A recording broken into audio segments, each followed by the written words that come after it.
Got a lot more recruiting news to talk about in both basketball and football, and some preseason top 25s are coming out, and some of them seem a little bit weird. You are Locked On Bama, your daily podcast on the Alabama Crimson Tide, part of the Locked On Podcast Network, your team every day.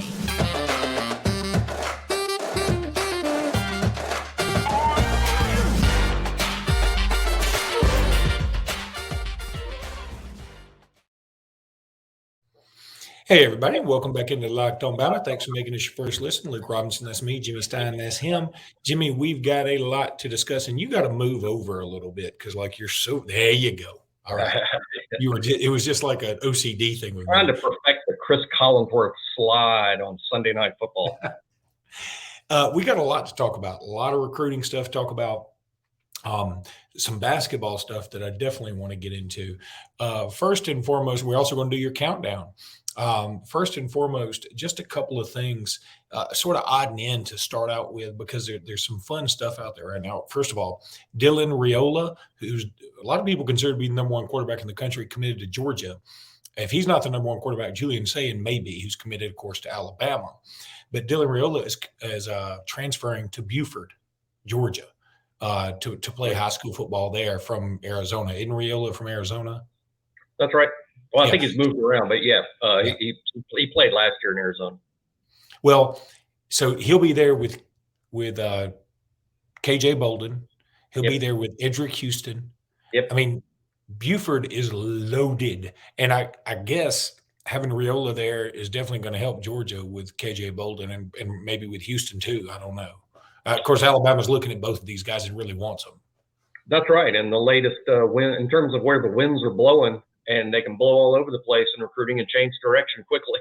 But in terms of where wind's blowing right now, KJ Bolden and Edric Houston, 2 5-stars playing for the same high school. Not a package deal. No one's ever referred to them in that way, but they do go on a lot of trips together and they hang out a lot. And both are leaning to the Ohio State University right now. So that's the word. That's where the winds are blowing. We'll see if adding Dylan Raiola to that Buford program is going to help the Georgia Bulldogs. Obviously, he was sort of sent there by Georgia. I think that's how it works. He was sent there. And part of it is to reverse what's happened at Buford, which is a great producer of talent in Georgia. And frankly, the Bulldogs have lost out on a lot of kids there. So I'm sure this is some attempt by Georgia to stem the bleeding. And we'll see if it works. No need for Alabama to fret. Alabama would love to have KJ Bolden and Edric Houston. They're working on that. They'll continue to work on that. But overall, this is going to be a really solid recruiting class period, no matter what happens with those guys. Oh, shoot. Boy, everything happens at once when your daughter FaceTimes you in the middle of a podcast. So all that's interesting. I just think and really, I think Julian Sayin, based on his performance at the Elite 11, could take over for Dylan Raiola as number one quarterback. Of course, I'm probably in the minority. Georgia fans probably think I'm nuts, but it just feels like that could be a thing. A couple of little. I mean, I know I'm in the minority here, and everybody listening to the show says, you don't know, I won't, and it's fine if Sayin's number one. I'm just saying, Sayin is what he is. Whether you put a 1 next to his name, a 2, a 17, or a 95. I mean, we got him. I really like his skill set. Doesn't matter to me where he's ranked. That sounds like crazy for somebody that works in an industry where the most important thing we do is rank recruits. And I love it. I'm a huge fan of it. I'm just saying I don't get all emotional over it is what I'm saying. I mean, I'm fine with it either way. Well, way to make fun of me for being emotional. So, Jimmy, stop crying. Don't you even worry about it. So a couple other things. First of all, ESPN came out with their power rankings for the future. Georgia number 1, Alabama number 2. I know you're shocked. Ohio State 3, Michigan 4. By the way, everybody makes fun of Georgia's schedule this year. Michigan's is a much bigger crap fest. I mean, it is just terrible. The only game they have that's even – there are 2 games that are watchable. That's at Penn State and Ohio State at home. That's it. I don't even know. They don't have a significant non-conference game? No, not one. Now next year they play Texas at home, but this year it Okay. is absolutely bunk. But Yeah. in the power What rankings, happened? LSU is 5, USC is 6, Clemson 7, uh, Tennessee is 9. So a lot of South Carolina is on this list. Oklahoma's on this list. Texas obviously on this list. I mean, a bunch of SEC folks are here. So Wisconsin at 19. Of course, Alabama plays them starting in 24. I mean, yeah, like I said, South Carolina's on here. I'm just going down the list, and Ole Miss is on here. So a lot of future Alabama opponents on this list as well. I just like looking at these things, and again, it's fodder season, so they're just putting some stuff out there.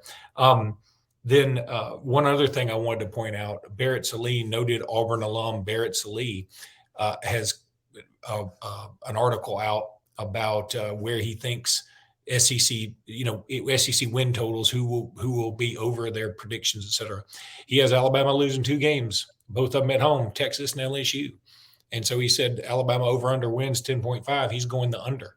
I just found that, a little interesting. Look, if you say Alabama's going to lose 2 games, I just probably wouldn't pick those 2. Yeah. I might. I mean, I worry about at A&M more than most, and that's fine. I do agree Texas is the most losable game on the whole schedule, solely because of where they are on the schedule. The fact you play them in week 2 while we're still trying to iron out the quarterback situation. To me, I've got to put the Texas game as the most losable on the road at A&M, just simply because they're the best team we play on the road, and Alabama has struggled big time on the road 2 seasons in a row. We went over that a couple of shows ago. 6-3 in the last 9 on the road, only 1 super comfortable win at all in the past 9 on the road. So I include A&M on the road as really tough. And then the 2 teams that beat us last year, LSU and Tennessee, you both get them at home. I think LSU is better than they were a year ago. I don't believe Tennessee is. I don't believe Tennessee will be better than they were last year. I think LSU will be. So for that reason, I would put LSU really high on the list of losable games, even more so than Tennessee, that I would rank 4th. So I can see it, and I don't think, based on what happened a season ago and based on what Alabama's done on the road the last 2 years, Luke, and based on the quarterback situation, I'm not going to find fault with anyone that says Alabama will finish 10-2. I don't believe so. I think Alabama will be better than that, but I can't fault any national expert that believes that. I get it. Man, you're just like you're just going against me today. No, what's your problem? You think you're better than me? I sort of like Auburn. No, just kidding. All right, Jimmy, I need to I was trying to think of the most non-Luke take ever. I sort of like Auburn. So. All right, buddy. I need to get into some bird dogs here. Like, love me some bird dogs. Yeah. You love bird dogs. We all love bird dogs. These things Wearing are them now. absolutely phenomenal. I'm not wearing them right now because I'm at work, but when I get home, I'm gonna put my bird dogs on. I promise you, I love these things. They make you look good. The bird dog stretch khaki shorts are designed to fit slimmer through the thigh and leg, giving you that truly sculpted look that you really love. Bird dog shorts do the exact same thing as Lululemon. They just do it cheaper. Bird Dogs uses anti-stink sweat wicking fabric that keeps you cool and dry all day.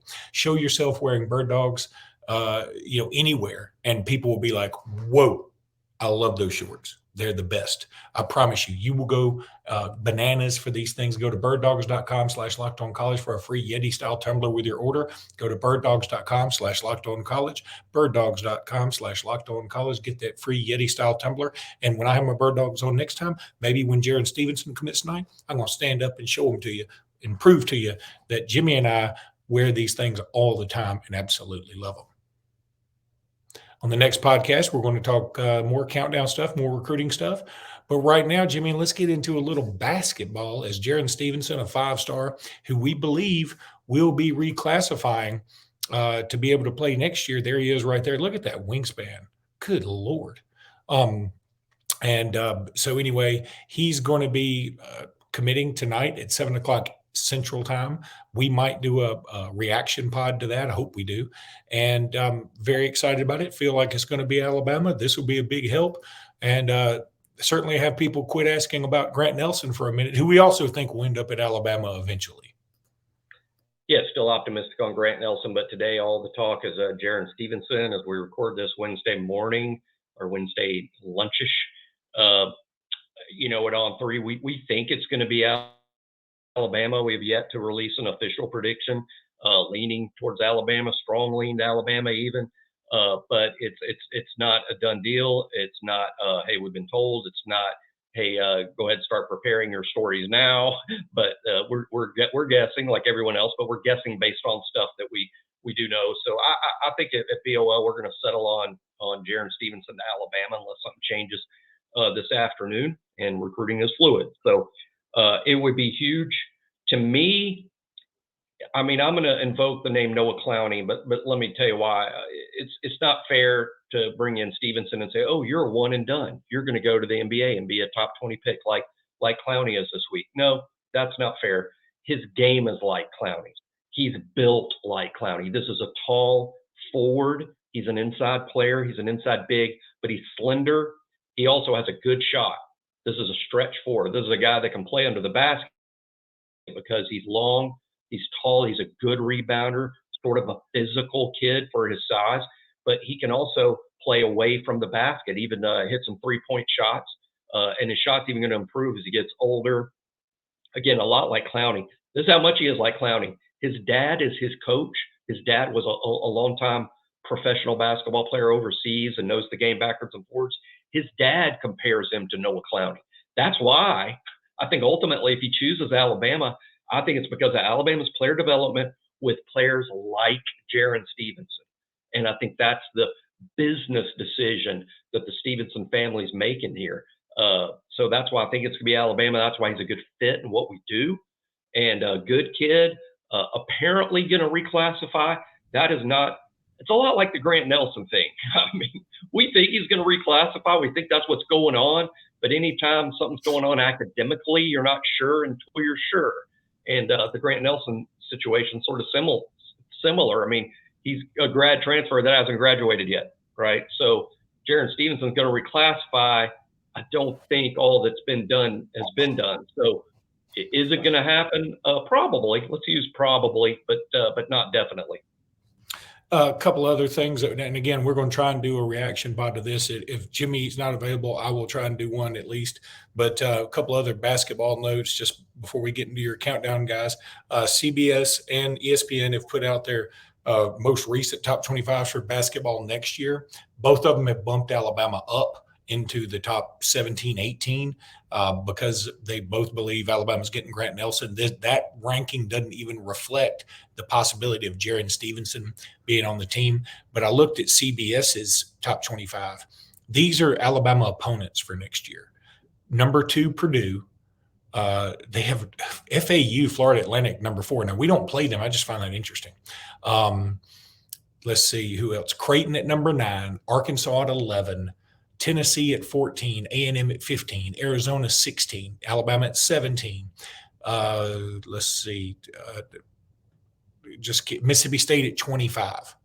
Now, one thing that you're not seeing in there is Kentucky is out just because they've lost so many people recently.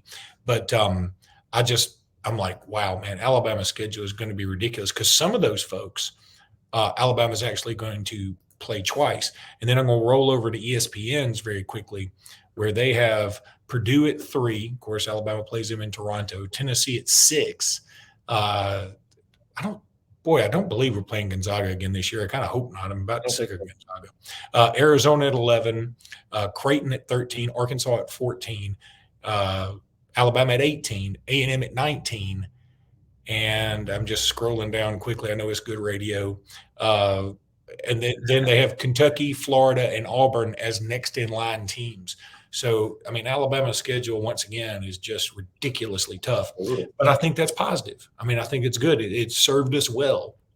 And, if we can get Grant Nelson and Jaron Stevenson as part of this team, all of a sudden, throw whatever schedule you want to at me, bro. I'm fine with it. So I just like talking about those two things. One other note, LeBaron Philon has transferred from Baker to the Link School, which apparently is in Missouri. I've never even heard of it. They don't play golf. They must play golf there. I mean, you would think that'd be the Lynx. But the Link school, okay. Here's me hoping Alabama's still recruiting LeBaron Philon. I have some Auburn friends, and when I told them initially, when he committed to Auburn, I was like, what I had heard is Alabama wasn't pursuing him as hard. They like him, but they didn't, they were like not pushing necessarily. It's kind of like the Kevin Riley thing, the running back committed to Miami. And they just said, "Oh, you're just jealous. You love him." I was like, "I do love him. I want him at Alabama. I want this kid to play for Alabama. I still do."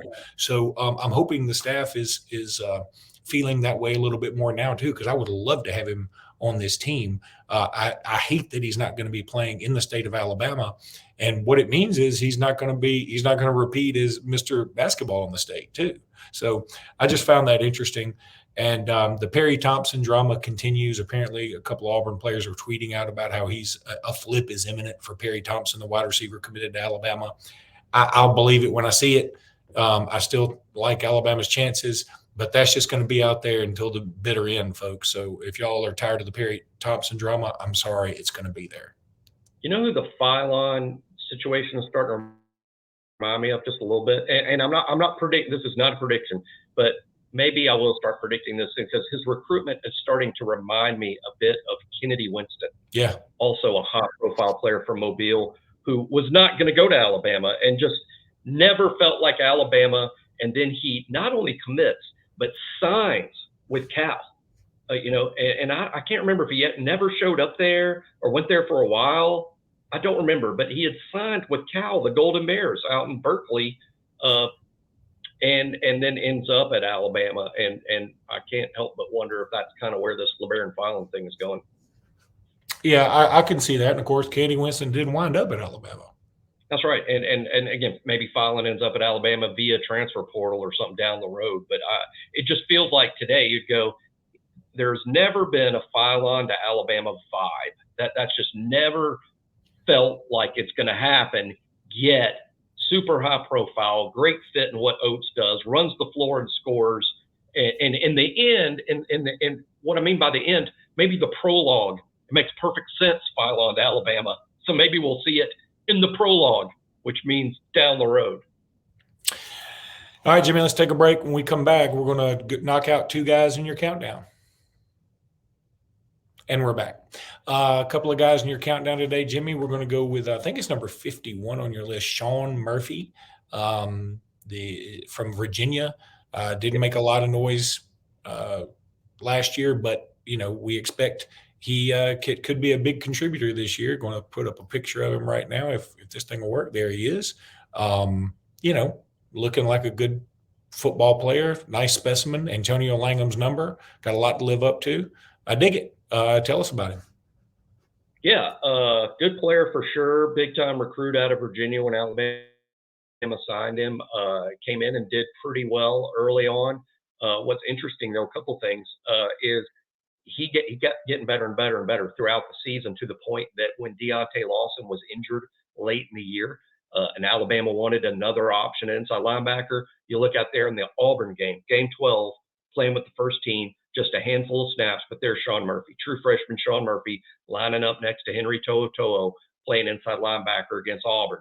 And then the bowl game, there he is again against Kansas State, out there with the ones. He didn't play the whole game, but he played snaps with the ones. So you go into this year thinking he's almost a favorite to be the starter, right? I mean, a true freshman that turned the corner during the season, highly recruited, looks the part, and then plays with the ones in game 12 and game 13 a year ago. But this spring he's not with the ones because there's such good competition there. You bring in Trez Marshall, the inside linebacker from Georgia, through the portal. You bring in a JUCO guy like Justin Jefferson. He's in the mix. Jahad Campbell who's been just a monster off season and just looks like a future superstar. So I would say Sean Murphy's behind those guys, but at the same time, it doesn't change the fact of how he got on the field late last season. And this is a good player. I think the fact that Sean Murphy is number 51, that would almost be my exhibit A in the case, Luke, that Alabama still has the best roster in this sport. For Sean Murphy to be 51 and not with the first team and not with the second team right now as we speak is just proof of Alabama's tremendous depth at this spot. And by tremendous depth, I mean tremendous depth and talent. This is a good player. And in my opinion, this fall, he's good enough to be a starter. He's probably no better than the 5th inside linebacker at Alabama behind Lawson, Marshall, Jefferson, and Campbell. And then for number 50 on your countdown, this is going to be an interesting one. You've got James Burnup, a punter. Yeah. And I want to put up a picture of James Burnup, so I went and looked for one. I know this isn't great for the audio podcast, but for the YouTubers out there, I'm putting up a picture of James Burnup. And why does it, when I look at this video, it feels like to me he is scared to death of that football exploding versus he's about to punt it. It could be a gag. Is that a gag football, like gag golf balls, and his buddies are playing a joke on him? But it looks like he's playing dodgeball with a football, right? Like he's trying to get out of the way of it. It is an odd spot, and he's still learning the game. But let me take a couple of things. Number one, it's just impossible to rank specialists in these lists. I mean, where do you put him, with the other players? I found a cusp, what I call a cusp. I put him right at the top of the list that guys are certain to play roles on the team. Guys that are certain to play roles on the team in terms of offense, defense, ended up 1 through 49. That's why I put Burnup at 50, because he's obviously going to be out there every single weekend, but he's a specialist and he's not an all-star.